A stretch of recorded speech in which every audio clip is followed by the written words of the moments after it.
to Go Fish with Dan Kenney. I am with Pete Gluszek. Good morning, Pete. How are you? I'm super. I love being here on Lake Champlain, and I'm awful glad to have you up here with me. I know. We had a blast last summer up on Hobbies. I'm really looking forward to a good day on the water. You just fixed up your rods and reels, so let's hit it. Let's get out on the water. You got it. All right, so hey, Pete. Warren is backing us in. You're a North Jersey Marine guy. We're going out on Champlain. What do you think? Sun's coming out? Oh man, you know, we got overcast skies a little bit with a little bit of sunshine, and the big smallmouth like the sunshine. So I'm full of anticipation. Just about any time I fish Lake Champlain, I get excited. But we've got great conditions today, and I'm glad you got an opportunity to come up with me. I think we're going to have a really good day today. I agree, and you just rigged up all the rods, so we'll be throwing a lot at them. Absolutely, we'll be ready to go. Let's get them.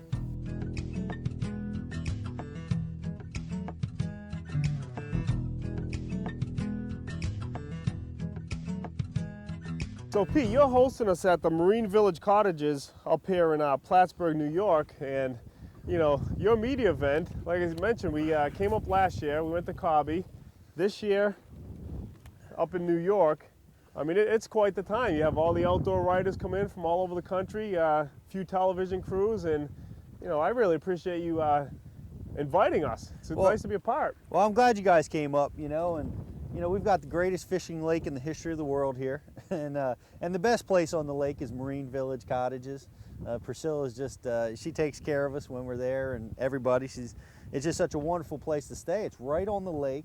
You have docks there. You know, you can watch the sun set at night, the sun come up in the morning, and it's just a wonderful place to stay when I'm here. And it just always fills me, you know, full of good feelings and memories when I come up here to Champlain of all the great fishing that I've had over the years. Some of the best fishing days of my entire life have happened, you know, within 5 miles of where we're at right now. So Pete, does it get any better than waking up, having a cup of coffee in the cabin, being on the water for a few moments, and banging at a quality smallie? That's pretty cool, isn't it? This lake is just such a great fishery that, you know, you can really expect to do that just about anywhere in the lake. And you know what is also very cool is you can do it with both largemouth and smallmouth. Yeah, which is pretty rare. You know, usually a lake is dominant in one species or another. Not here. They just seem to be big fish all around. One of the neat things about this lake is no matter how hard the wind blows, you can always find a protected area or cove to fish, and that's the great part about fishing here. It's amazing what these rangers and Evinrudes can endure. I actually traveled 30 miles, 15 miles each way to my fishing location through 12-foot waves in the Z20. It's unbelievable. Unbelievable. The Evinrude got the nose up on the boat, and we just kept going, and sooner or later we were fishing. We actually caught them. Smallmouth really bite good when you get those heavy winds and big seas like that. Right. They really like it. Yeah, we talked last week, that's what it is. Sent a couple emails back and forth, and then you won the Hudson, right? Yep, that's right. You got him? What do we got here, Dan? I believe this is a fish. Yeah. Nice smallmouth. Nice smallie. Good start. Woo! Way out of the water. Think I can get him in the boat? Whoa! Nice. Woohoo! See, that's why we come to Lake Champlain. How about it? I better give him some little bit of line there. What do you think about that bad boy? That's just a good quality, average size fish for Lake Champlain. Wow. It's one of the greatest smallmouth smallmouth bass fisheries in the world, really. Well, he's almost... He's trying to escape. He did right there. What a bad boy. Hey Pete, man, we've been on this show for 5 minutes. You put me on the smallie. What a great time. Can we go home now? We're just getting warmed up. That's right. We're going to pull more of these bad boys in.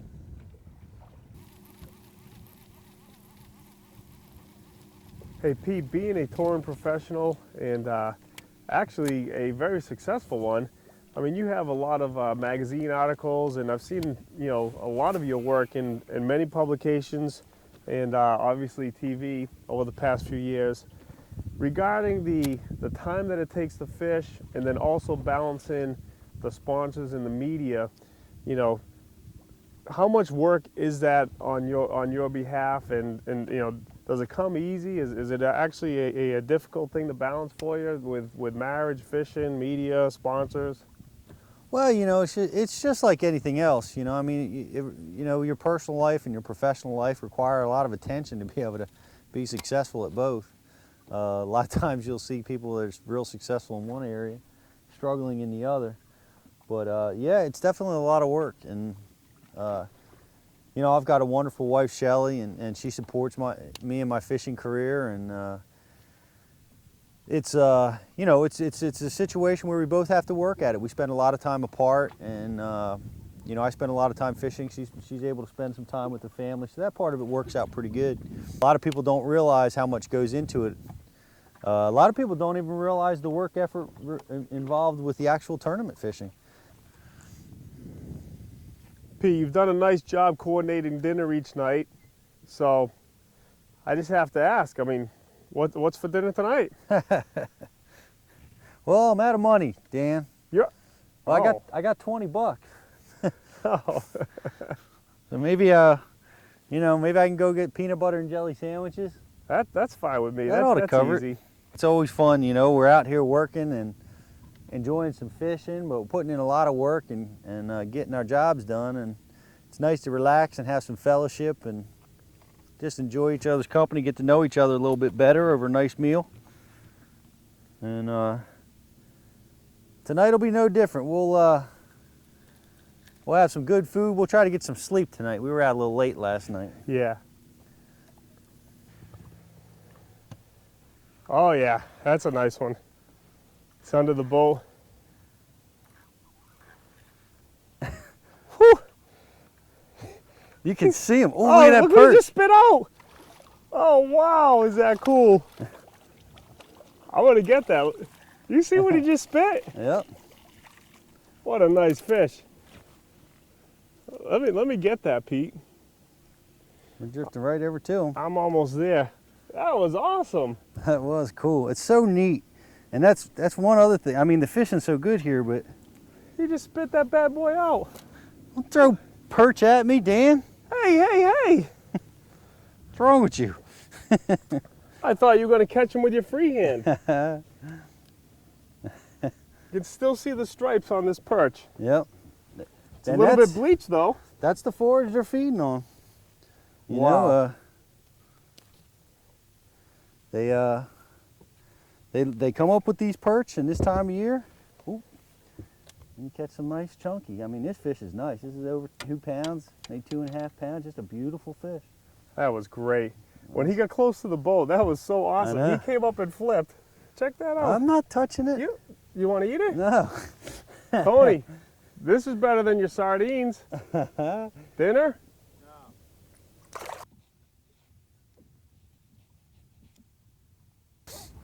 Well, I've been fishing a Carolina rig out here, and you know, Dan and I have picked up one, but we're having a little bit of a change in conditions. So you know, we got wind, we got overcast. I'm going to go to a spinnerbait. This is a great tool to catch a smallmouth. It covers a lot of water, has a big presence in the water, and the smallmouth can see it from a long way away. So we tried dragging slow on the bottom. Now we're going to go for a little bit more aggressive bite and see if we can't get them going.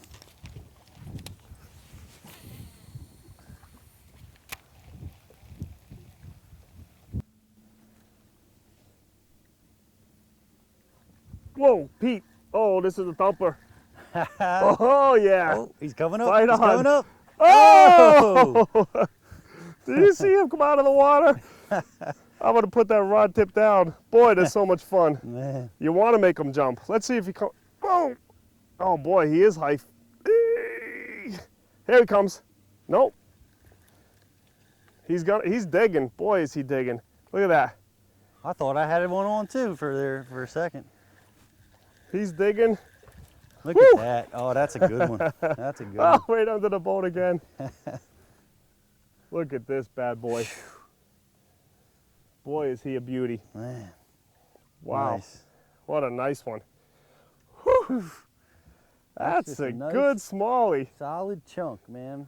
You did see me. I was going to try to swing him in, too. I was like, he's close. He's tiring out. You underestimate them because you figure they're smallmouth and you just don't think they weigh that much. But, man, wow, look at they that are guy. just meaty, hefty fish. Yep. That was kind of funny. Now, of course, tournament fishing, I'm not swinging him in like that, but he was kind of tired out. He's bouncing off the side. Yep. That's another one. Jumped clean out of the water. That was They're going funny. completely airborne today. Yep. All right. We're on to him. Good job, Pete. Thank you.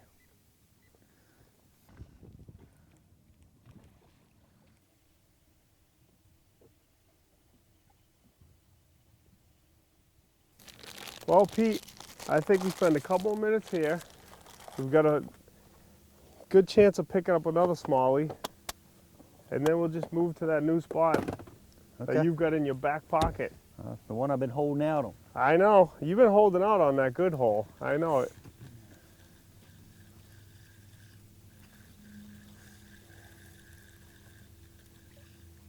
I know that you have some really nice jigs you gave me back at the cabins, and they were a big part of your Hudson River experience, right? Yeah, absolutely. Jigs catch big fish and they win tournaments. And you know what, Dan? They've been winning tournaments for years and they continue to. And they helped me win this tournament on the Hudson River without question. Most of my big fish, including the lunker on the second day of the tournament, came on Jig X, which is an ultra weedless jig that I've been using for a couple years out on the trail. It helped me win here on Lake Champlain, and now it's responsible for my win on the Hudson. But it's a very unique lure. It actually has a line tie that is behind the head of the jig. And that's, that little feature right there is unbelievable. It makes this jig the most weedless jig that you can get today out on the market. And what I was fishing on on the Hudson River was chestnuts with matted eelgrass, and it had duckweed. So, I mean, there's so many things to foul your lures, and you had to get penetration through. And Jig X came through that stuff like it was a hot knife through butter. It's nice and shallow in here, Pete. I'm going to throw the spinnerbait that you gave me. Give that a few tries out there. It's got a nice little chop on the water going on.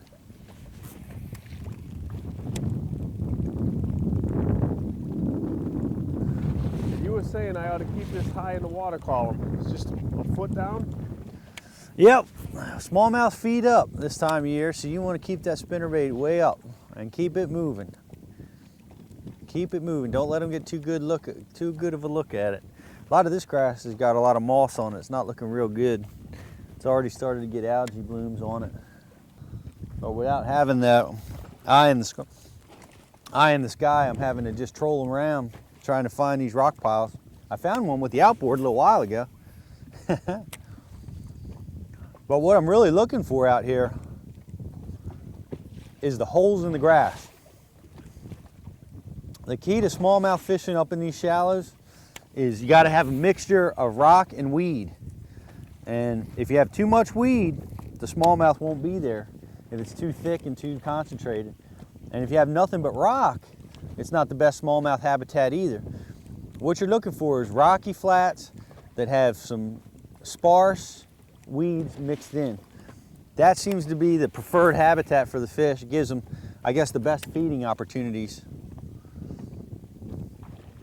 And that's what I'm looking for right now, is just some good expanses, some good holes, and some good rocky areas that have just a little bit of grass in them.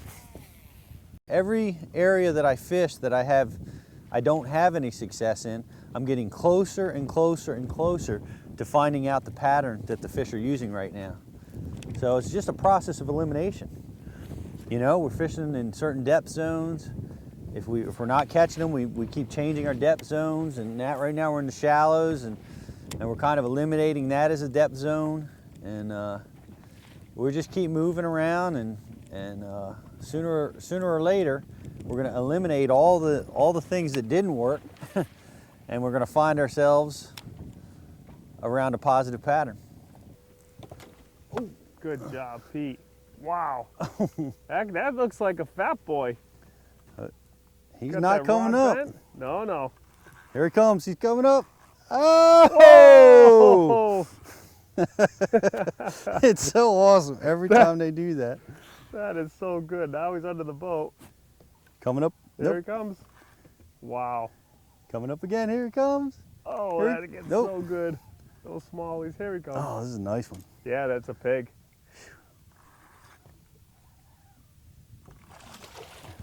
Boy, he was a tugger. Oof. You're wearing him down.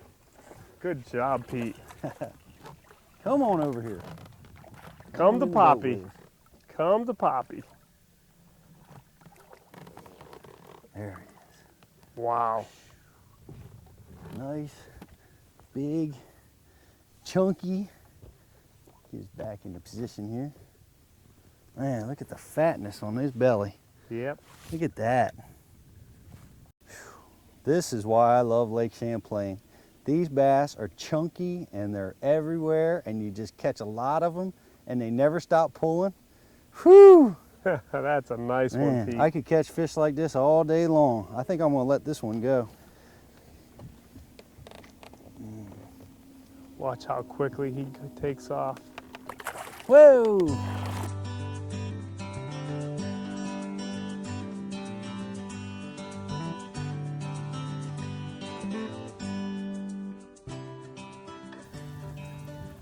Well, we made a nice run up into this sailboat cove. Sailboat Cove. Now, you were saying that, you know, when this is calm and clear, you've always found it productive. With a little bit of the wind in the chop, still good or No. no? Oh, What happens is the sailboats are just for smallmouth in particular. They can be real good cover. Any sailboats, you know, not just these particular sailboats, but any sailboats you fish on a sunny, calm day. You know, the fish will kind of use them as shade and cover. But when the wind blows, the sailboats move so dramatically that the fish won't use them. Only when they're real slick, still, and calm, you know, can you catch fish off of them. But we got just a little bit of breeze, and we might be able to catch a few off of these sailboats. We'll see how it goes.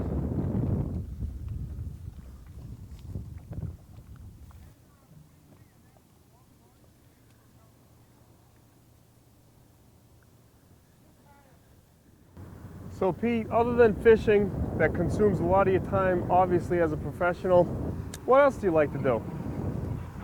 Well, you know, I'm a big sports fan. Of course, we talked a little bit about it. I watch the Phillies and the Eagles and Rutgers play football.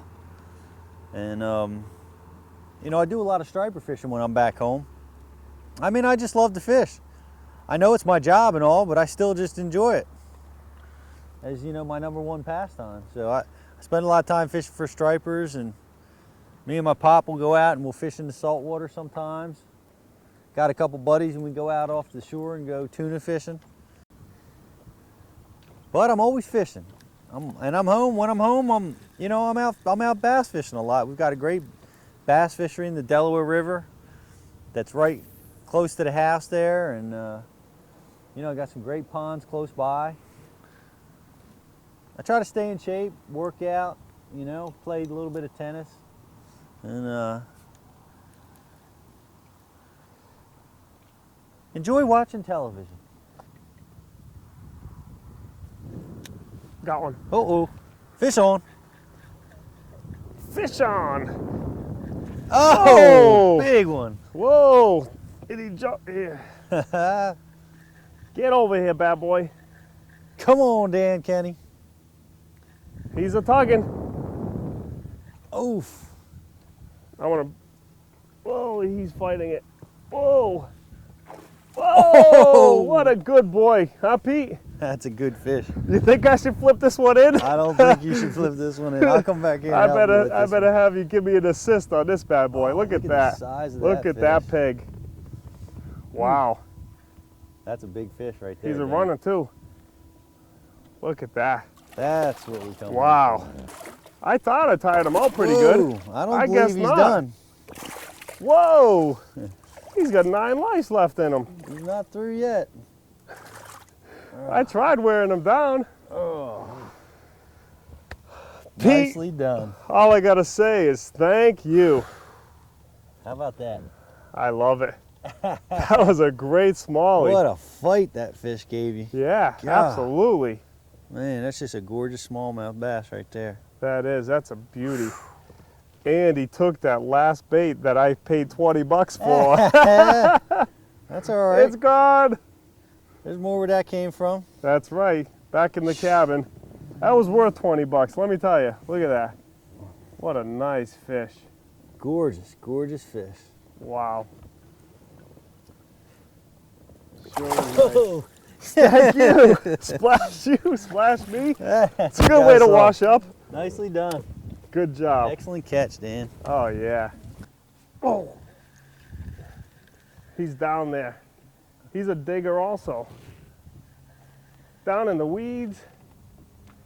Wow, you can see I haven't bottom. seen him. Have you seen him yet? No. What is it, like 15 feet down there? That's not quite. It's about 10 feet right here. Whoa. Whoa. Did you see him pull? He's not liking it too much. Whoa. There he is. Okay. Okay. You need some help? Do I horse him in? No. No. You want me to get him? No, I'll get him. Oh, all right. I'll get him. I'm having fun with these guys, Oh. tiring them out. I know. I better not get too fancy, right? Or he will be in the water. That's right. Off the hook. Oh, he's not liking this too much, Pete. There we go. Come on, big bad boy. Just another good one, man. Yeah. Off of the, you know, you said to come into the pylons and you pulled one off of Yeah. this one. He's a little bit bigger than the one I pulled off, though. Yeah, just a hair. That's a nice fish. Another, Another chunk. yeah, what? 214 maybe? Yeah, he's 2+. Yeah, I don't know how big. 212. He's over 2 pounds. I don't think he's 3. Let me see. Somewhere. Wait, let me balance the scales. Ah, Yeah, he's about 2.9. of course, he don't look too big next to you. Not everybody's 7'3". That's right. What a nice fish, though. And he actually, I think he came off the pylon, but I skipped it against the pylon, and then I let it sink, but it came out about 12 feet. I actually was reeling it in, and I felt the boom. Wow. So, you know. Well, that's them smallmouth, they don't always get right on the cover. A lot of times they're all around it. Yep. Well, let's send him back into this beautiful body. There we go. There he goes. Nice guy. Tell you what, this is a lot of fun, Pete. No doubt. Hey, Pete, we drifted across that shoal. We gave it a good effort, 3 or 4 drifts. Now we're in a little bit shallow. It's a few feet of water here. It looks like some dying milfoil. So what are you throwing now? Well, I got a fluke on, and I'm just trying to cover some water up in these shallows. Just trying to intersect the smallies. Smallies tend to move not only horizontally, but vertically. And, you know, we spent a lot of time in that 12 to 14 foot zone with a little bit of success. Looking up here in the shallow water to see if we can find some smallies relating to some of these shallow water spots, some of these holes in this milfoil grass. So we're just bombing a fluke around, and they'll let us know when we get around them. They love a fluke. They'll come up and they'll roll on it, and you'll be able to see them. It's some pretty exciting fishing, really. Oh, yes. Well, we're approaching the end of September, but I tell you, the weather up here this week has been glorious, and you know the water temperature is still what, mid-60s? Yeah, it's low 60s. It's about time for these fish to really start getting shallow. The bait fish starts coming up when the water temperature gets in the 60s, and even better in the 50s. And you know, I expect to start seeing a lot of fish up here in the shallows. But we have a warm front. We're experiencing almost summertime weather up here this time of year, which is pretty unusual. Yes.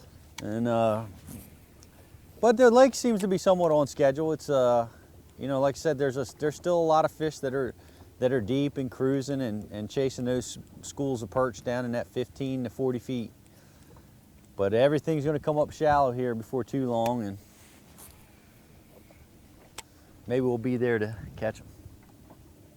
Well, that's a key point you brought up about the smallies cruising, and they sure do cover a lot of water. And as a pro, I mean, that's pretty much your life. You have to do that every day, read the water and so forth. So could you just tell the viewers in a couple of seconds what you typically do, like in these situations?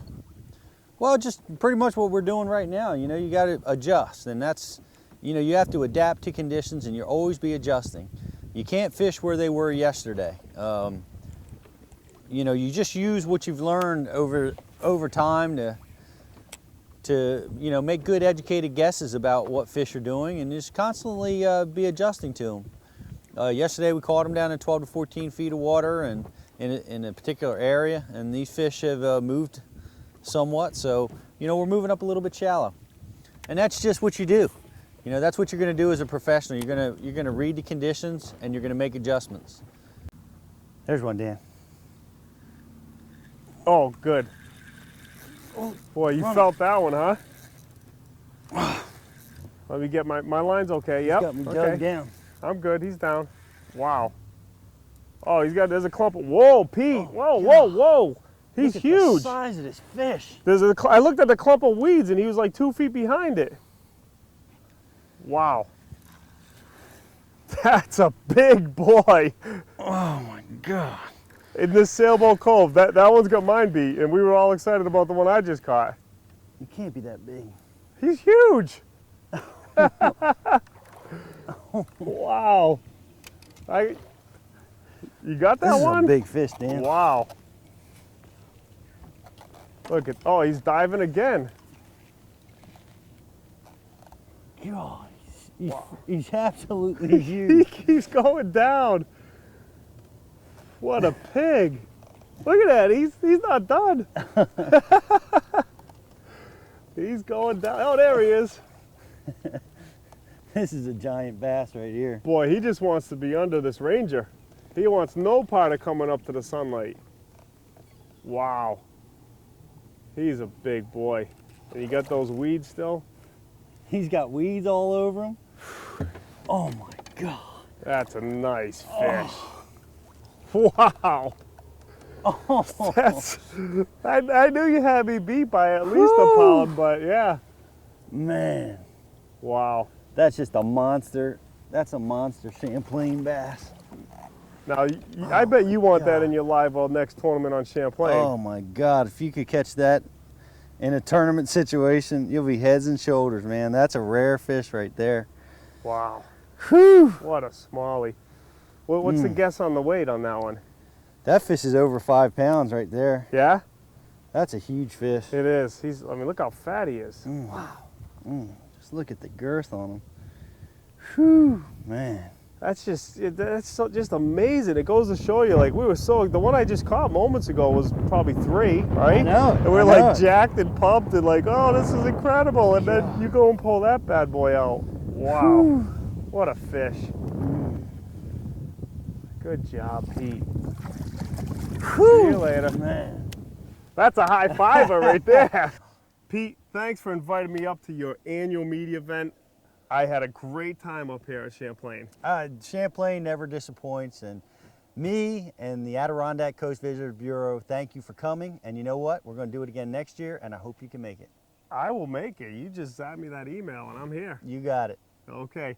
I hope you folks enjoyed the show. Until next time, God bless and go fish.